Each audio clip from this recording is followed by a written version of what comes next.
Welcome to your personal revolution. Hi, everyone. If you're, maybe in your 40s and you're feeling that sort of pull for something more, especially maybe in your relationships or just unlocking your own potential. Then yeah, you've definitely landed in the right place. Absolutely. You're here to explore how you can really connect better with yourself first and then build those stronger, more fulfilling relationships. It's not always about grand gestures, right? It's more about understanding what makes us all tick. It really is. I'm Bibadura, and as a life and mindset coach, I see it all the time, how our own internal stuff, those beliefs we don't even realize we have, the emotional habits, they can be the biggest roadblocks, honestly, in creating the love and the life that you actually want. So my focus is really helping you spot those blocks and navigate through them. And I'm Max.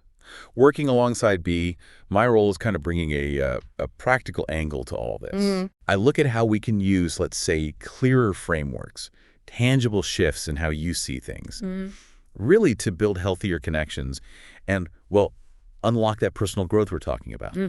Think of it like providing the actionable steps that really work hand in hand with B's insights into the why. Exactly, because ultimately our mission working together here is to give you both the understanding and the practical tools. Tools you can use. Yes, tools you can actually use to, take charge, to actively shape your personal evolution, especially in how you relate to yourself and to other people. We really believe that understanding your own mind, your own patterns, and the dynamics in your relationships, that's just key. It's fundamental to living a more empowered and, frankly, more joyful life. It is. It's about spotting those patterns, maybe ones you've been repeating, and then making conscious choices to do things differently. So if you're ready to really dive into what it takes to build those stronger bonds and tap into your potential right now at this stage of life, then stick with us. We're genuinely excited to explore these really important parts of personal growth with you. Welcome, truly, to your personal revolution. Okay, so just as we sort of close out this initial thought, maybe consider this. Your personal revolution, whether it's in relationships or just your own growth, it isn't really about finding some, perfect finish line. That's such a good point. It's not. It's really an ongoing thing, right? A process of learning, changing, evolving. Exactly. So maybe just think about this. What's one small shift? Just one tiny change in how you think about yourself, maybe, or how you approach a relationship. What's one thing you could perhaps explore today? Yeah, just let that question kind of sit with you for a bit. We'll be back soon. Welcome to Deep Dive. Today, we're going to get into something I think many of us feel but maybe struggle to put a finger on. It's about the hidden costs, the real impact of not paying attention to our own fundamental needs. You know that feeling, right? Maybe everything looks okay on the surface, you're busy, you're achieving things, keeping it all together. But underneath all that, there's this quiet emptiness, or maybe a kind of low-level tension that just hangs around even when you rest. Yeah, that persistent hum of something not quite right. And it's so easy to just brush that off, isn't it? To think, oh, I'm just stressed, or I should be more grateful, Exactly, that little voice of guilt. But what we're exploring here suggests these feelings aren't like character flaws. They're actually signals, important information. They're telling us something really essential, something genuinely needed is being, ignored. Okay, so that's our mission for this deep dive then. To really unpack what happens when we push those needs aside? What are the effects inside and out? And what are those signals really trying to tell us? So let's start with those initial feelings you mentioned, that sense of being empty maybe, or like carrying a delicate weight, as one description puts it, or just that tension that doesn't seem to ease up even when things are supposedly fine. Right. And the key thing is that these feelings stick around. They don't just disappear with a good night's sleep or a weekend off. Psychologically, what's happening, based on what we're looking at, is that ignoring these genuine emotional needs actually triggers our limbic system. Okay, the limbic system that's tied into our stress response, emotions, even survival instincts. Yeah. Precisely. You can think of it like this. If your internal world doesn't feel truly safe, maybe because you're not regulating your stress or giving yourself consistent care, or even just space to feel things, the limbic system reads that lack of safety as a kind of threat. And so it shifts gears into survival mode. Wow, survival mode just from not meeting a need. That sounds pretty intense. What does that actually look like in behavior? Well, it can show up in different ways.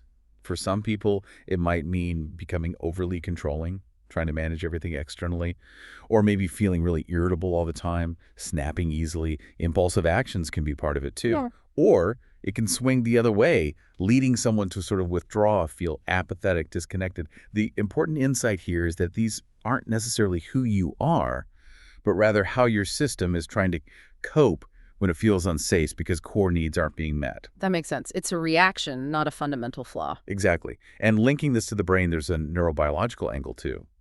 Consistently ignoring needs over the long haul seems to be connected with lowered activity in the prefrontal cortex. Ah, okay. The prefrontal cortex, that's the executive function hub, right? Yeah. Rational thinking, making conscious decisions, self-awareness, planning. That's the one. So imagine if that part of your brain is less active because the whole system is basically running on a stress response. It becomes much harder to make those deliberate choices, to stay on track with what you intend to do, to feel like you're actually steering the ship.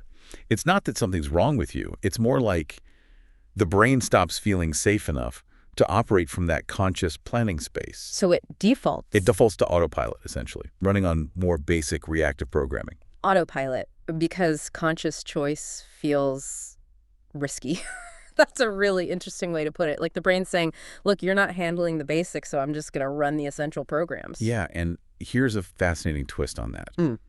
This autopilot mode is often trying to protect you from yourself. Protect you from yourself. By keeping things predictable, sticking to familiar, even if unhelpful patterns, avoiding the perceived danger of, say, vulnerability, or making a different choice that feels uncertain. It's a defense, even if it keeps you stuck. Okay, that really lands.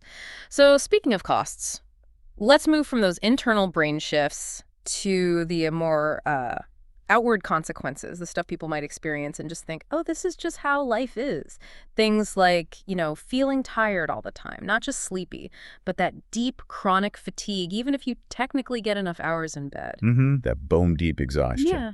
And that sort of free-floating frustration where you feel annoyed but can't quite pin down why. Definitely. Or losing interest, losing passion for things you used to love. Yeah. Motivation just evaporates. Right.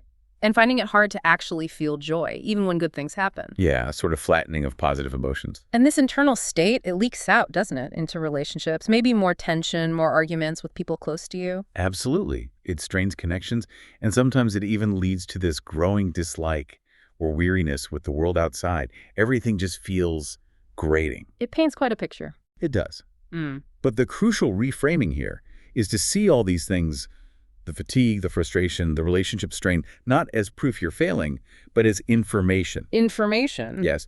Your nervous system is literally sending you signals. It's saying, loud and clear sometimes, stop, pay attention, something needs to change, you need to listen to me. Okay, so if it's about listening, what are these fundamental needs we're talking about? Are they huge, complicated things? Not always. Actually, they're often surprisingly simple things. Things we routinely deny ourselves, perhaps without even realizing it. Like what? Can you give some examples? Sure.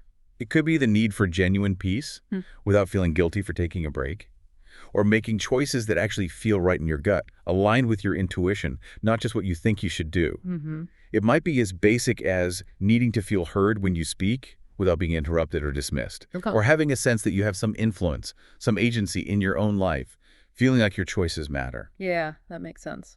Even something like acknowledging you have the right to change your mind. Oh, that's a big one for some people. It is, and maybe one of the deepest ones. Simply needing the space to feel whatever you're feeling, sadness, anger, confusion, without having to immediately explain it, justify it, or fix it. Just letting it be there. Just allowing the feeling. Exactly. And what's really key here is understanding the cumulative effect. These needs, when ignored, they don't just disappear into thin air. They build up. They accumulate. Can you accumulate? Where? Inside us? Yes. They accumulate in the body. Think of that persistent tension we mentioned. They accumulate in our emotional state, fueling that frustration or flatness. And this buildup, this accumulated pressure of unmet needs, it has to go somewhere. Sometimes it comes out as frustration towards others, but very often it turns inward.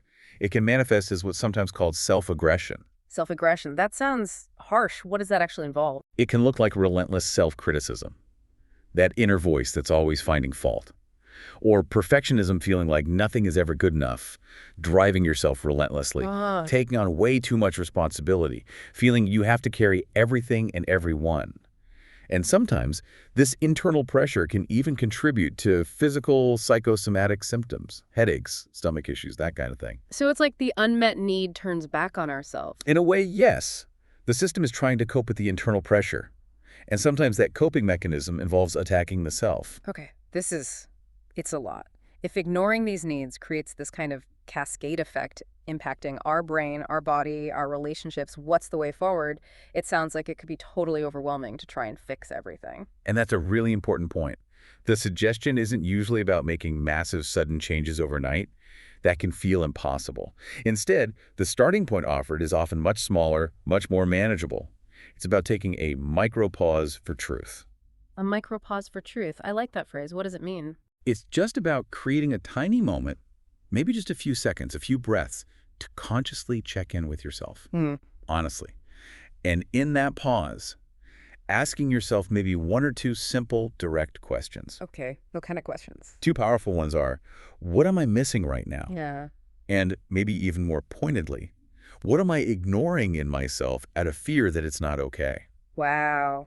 They cut deep, don't they? Simple but deep. I do. And the purpose isn't to find more reasons to beat yourself up for ignoring things. Not at all. The whole point is simply to regain contact. Regain contact with yourself. Exactly. Regain contact with what's actually true for you in this moment. It's about reconnecting with that quieter part inside. The part that maybe isn't shouting or causing obvious problems, but has just been patiently waiting to be acknowledged, waiting to be heard. So this deep dive really highlights how those nagging feelings, that tension, that fatigue, the things we often try to just push through, they aren't noise. They're signals. Critical signals, actually. Pushing them down doesn't work. The cost just shows up elsewhere. In our minds, our bodies, how we relate to others. And seeing these costs not as like personal failures, but as messages from our own system, that feels like a really important shift in perspective. It really is. And if anything we've talked about today has sort of, pinged something in you, resonated even a little bit, Yeah. that could very well be your own inner self sending one of those gentle signals we mentioned.